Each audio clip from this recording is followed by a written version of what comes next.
বজৰং দলৰ সদস্যৰ হত্যাকাণ্ডক লৈ চলিছে এতিয়া কৰিমগঞ্জৰ লোৱাৰপোৱা শম্ভু কোঁৱৰীৰ ন্যায় বিচাৰি থানা ঘেৰাও কৰি ৰাইজে সাব্যস্ত কৰিছে উত্তাল প্ৰতিবাদ আৰু তাৰ মাজতে একাংশ দুৰ্বৃত্তই ভাঙি লণ্ডভণ্ড কৰিলে কেইবাখনো দোকান। এই মুহূৰ্তত যি দৃশ্য দেখুৱাইছো কৰিমগঞ্জত এই ধৰণে এতিয়া এটা উত্তপ্ত পৰিস্থিতি। আৰক্ষীয়ে লাঠি চালনা কৰি নিয়ন্ত্ৰণলৈ আনে পৰিস্থিতি। ঘটনাস্থলীত উপস্থিত হয় অসম আৰক্ষীৰ দক্ষিণ প্ৰান্তৰ ডিআইজি সহ জিলাৰ উচ্চপদস্থ আৰক্ষী বিষয়াসকল। তেওঁলোকে ইতিমধ্যে তদন্ত আৰম্ভ কৰিছে। কোন দুৰ্বৃত্তই এই ধৰণে লণ্ডভণ্ড কৰা এটা পৰিস্থিতিৰ উদ্ভৱ কৰিলে আৰক্ষীৰ তদন্ত অব্যাহত আছে। উল্লেখযোগ্য যে দেওবাৰে নিশা আচলতে সেই ঘটনা ঘটিছিল য'ত অতি নৃশংসভাৱে মৰিয়াই হত্যা কৰা হৈছিল শম্ভু কোঁৱৰীক। শম্ভু কোঁৱৰী বজৰং দলৰ এজন সদস্য। বজৰং দলৰ প্ৰশিক্ষণৰ পৰা উভতি অহাৰ বাটতে সংঘটিত হৈছিল সেই ঘটনা। হত্যাকাণ্ড সংঘটিত হৈছিল আৰু সেলিমুদ্দিন ওৰফে আমিনুল হক নামৰ এজনে শম্ভুক চোকা অস্ত্ৰৰে ঘটিয়াই হত্যা কৰাৰ অভিযোগ আনিলে স্থানীয় ৰাইজে। ইপিনে ঘটনা সন্দৰ্ভত আৰক্ষীয়ে গ্ৰেপ্তাৰ কৰিছে অভিযুক্ত যুৱকজনক। ঘটনা এফালে আৰু আনফালে শম্ভু কোঁৱৰীৰ ন্যায় বিচাৰি বজৰং দলৰ সদস্যগৰাকীৰ ন্যায় বিচাৰি এই ধৰণে একাংশই উত্তপ্ত কৰি তুলিলে পৰিস্থিতি। শম্ভু কোঁৱৰীৰ ন্যায় বিচাৰি থানা ঘেৰাও কৰিলে আৰু তাৰপিছত ৰাইজে সাব্যস্ত কৰি আছিল প্ৰতিবাদ। তাৰ মাজতে একাংশ দুৰ্বৃত্তই ভাঙি লণ্ডভণ্ড কৰিলে কেইবাখনো দোকান। কালকে কিছু হয়েছে না। প্রথমের ঘটনাটা হয়েছিল কুত্তা লইয়া ঝগড়া দরবার এটা আমরা গ্রামের মানুষ শেষ করিয়া দিলাইছে। কেউ ঝগড়া দরবার করবে না, দুইজন দুই সাইডে হয়ে যাচ্ছে। এক মাস পরে যে হে আমার ছেলে বজরং দল থাকি আইতে সময় তারা কিতা লাগি মারলো কিতা লাগি না এটা আমরাও দেখলাম না যে কেমনে মরছে। এখন যে মানুষে মারছে পরে চিৎকার শুনিয়া আমরা দৌড়াইয়া গেছি, তখন দেখছি অনেক ব্লাড পড়িয়া রয়েছে। আমি খালি গিয়া ওটাই যাইতে যাইতে তো অর্ধেক আমার ছেলে। এখন আপনার কি দাবি? আমি তো কিছু চলতাম খাইতাম করিয়া খাওয়াইবার মানুষ নাই। আমার মাইয়া একজন আছে, আমি কেমনে লইয়া চলবো?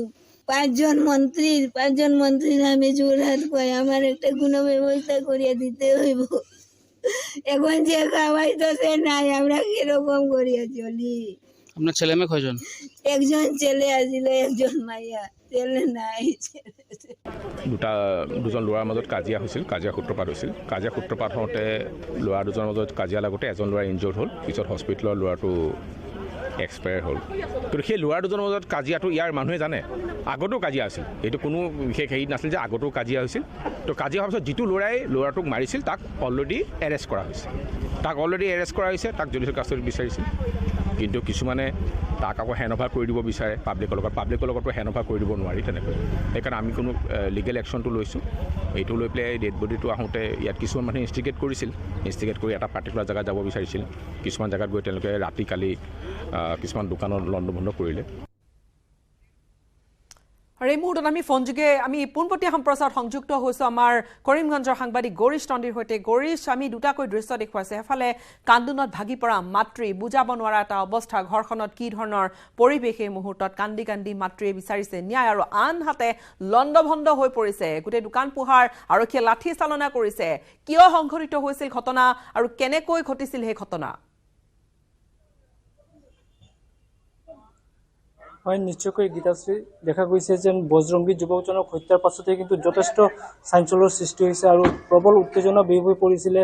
ভাগে ভাগে উত্তেজনাৰ সৃষ্টি হৈছিলে। যেতিয়া ঘটনা সংঘটিত হৈছিলে ইয়াৰ পাছতে কিন্তু উত্তেজিত ৰাইজে যুৱকজনক আটক কৰে আৰু আৰক্ষীক গতাই দিয়ে। আৰু পৰৱৰ্তী সময়ত দেখা গৈছিলে যেন বহু ৰাইজ গোট খাইছিলে ইয়াতে। বহু ৰাইজ গোট খাই যে হত্যাকাৰী যিজন তেওঁৰ আত্মীয় স্বজনৰ দোকান লণ্ডভণ্ড কৰিছে। কেইবাটাও দোকানত তেওঁলোকে আক্ৰমণ চলাইছিলে। তেওঁলোকৰ ক্ষোভ কি কাৰণে কি হত্যা কৰিব, কিয়নো একেবাৰে কম বয়সীয়া ল'ৰা, 16 বছৰীয়া ল'ৰা বজৰঙৰ এটা শিবিৰত গৈছিলে, 3 দিনীয়া শিবিৰত গৈছিলে।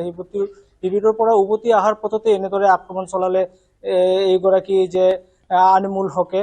গতিকে এই ক্ষেত্ৰত দেখা গৈছে যে স্থানীয় ৰাইজ তেওঁলোকে প্ৰথমে দোকান পোহৰত আক্ৰমণ চলাই পৰৱৰ্তীত আৰু আক্ৰমণ কৰাৰ তেওঁলোকে চেষ্টা কৰিছিলে। কিন্তু কালি ৰাতিৰ পৰাই কিছু হস্তম হৈ উঠিছে আৰক্ষী প্ৰশাসন কৰ্মী, আৰক্ষীৰ সকলো শীৰ্ষ বিষয়া ইয়াতে উপস্থিত হৈছিলে ৰাতিৰ ভাগতে। আৰু আজি দিনৰ ভাগতো দেখা গৈছে যেন দক্ষিণ অসম প্ৰান্তৰ ডিআইজি ঘটনাস্থলীত আহি উপস্থিত হৈছে আৰু ৰাইজক বহুত পৰিমাণে বুজনি দিছে আৰু যাতে পৰিৱেশ শান্ত থাকে ইয়াৰ বাবে সকলো ব্যৱস্থা কৰিছে। গতিকে পৰিস্থিতি আজি দিনৰ ভাগত ইমান এটা উত্তপ্ত হোৱা নাই যদিও, কিন্তু যেতিয়া দুপৰীয়া ভাগত যি মৃতদেহ যেতিয়া কৰিমগঞ্জ চৰকাৰী চিভিল হাস্পাতালৰ পৰা মৰণোত্তৰ পৰীক্ষা কৰি লৈ যোৱা হয় তেতিয়া কিন্তু ৰাইজ উত্তেজিত হৈ উঠে। মৃতদেহ দেখি তাৰ পাছতে ইয়াত কিছু ৰাইজ উত্তেজিত হলে কিছু আৰু ভাঙচুৰ চলোৱাৰ চেষ্টা কৰে। সেই সময়ত যিহেতু যথেষ্টখিনি আৰক্ষী বাহিনী আছিল, সকলোৱে নিয়ন্ত্ৰণ কৰে। অৰ্থাৎ পৰিস্থিতি এতিয়া নিয়ন্ত্ৰণাধীন বা পৰিস্থিতি এতিয়া নিয়ন্ত্ৰণলৈ আহিছে, কিন্তু আৰক্ষী বিষয়াগৰাকী ইতিমধ্যে জনাইছে যে পূৰ্বেও কাজিয়া হৈছিলে আৰু পূৰ্বে কাজিয়াত লিপ্ত হৈছিলে 2জন যুৱক। অভিযুক্ত বৰ্তমান আৰক্ষীৰ জিম্মাত। হয়, কাজিয়াৰ যি কাহিনী শুনা গৈ আছে, 2-3টা কাজিয়াৰ কথা। এটা কাজিয়াৰ কথা শুনা গৈ আছে যেন ক্ৰিকেট খেল লৈ কাজিয়া, আৰু কোনোবাই কৈ আছে যেন কুকুৰ এটাক লৈ কাজিয়া হৈছিলে, আৰু বহুতে আন ৰাজনীতিক ৰঙ লগোৱাৰ চেষ্টা কৰি আছে। কিন্তু প্ৰকৃততে ৰহস্য কি এয়া হয়তো কোৱা মুস্কিল। কিন্তু যি এটা ঘটনাৰ কাৰণে এটা একেবাৰে কমলীয়া এটা কিশোৰক এনেদৰে হত্যা কৰাটো নিশ্চয়কৈ যথেষ্ট চাঞ্চল্যৰ সৃষ্টি হৈছে, কিয়নো এনেদৰে হত্যাকাণ্ড কোনেও মানি ল'ব পৰা নাই। আৰু ইয়াতে এটা সাম্প্ৰদায়িক বতাহ বৈ আছে, কিন্তু ইয়াতে যে হুববুদ্ধি সম্পূৰ্ণ ৰাইজ আছে, ইয়াতে আমি ইতিমধ্যে তেওঁলোকৰ ভাষ্য আমি গ্ৰহণ কৰিছো, যেন কৈছে যেন ইয়াতে আচলতে কোনো দুষ্কৃতই ভাঙা নাই বা দুষ্কৃতিকাৰী তাণ্ডৱ চলোৱা নাই। সকলো ৰাইজৰ ভিতৰত ক্ষোভ আছে, সকলো ৰাইজ মিলি ইয়াতে হিন্দু মুছলমান বা বাগানী সম্প্ৰদায়ৰ লোকসকলে মিলি ক্ষোভিত হৈ উঠিছে। গতিকে এই মুহূৰ্তত পৰিস্থিতি নিয়ন্ত্ৰণতো আছে। আৰু যুৱকৰ এই ধৰণৰ এটা হত্যাকাণ্ড আচলতে সহজভাৱে কোনেও ল'ব পৰা নাই। আমি বিদায় ল'ম আপোনাৰ পৰা। আৰু এই ন্যায় বিচাৰিয়ে গোটেই এটা হুলস্থুলীয়া পৰিৱেশৰ সৃষ্টি হৈছিল। তাৰ মাজতে একাংশ দুৰ্বৃত্তই ভাঙি লণ্ডভণ্ড কৰিছিল, কিছু ক্ষয়ক্ষতিও কৰিছিল, আৰু তাৰ পিছত আৰক্ষীয়ে পৰিস্থিতি নিয়ন্ত্ৰণলৈ আনে।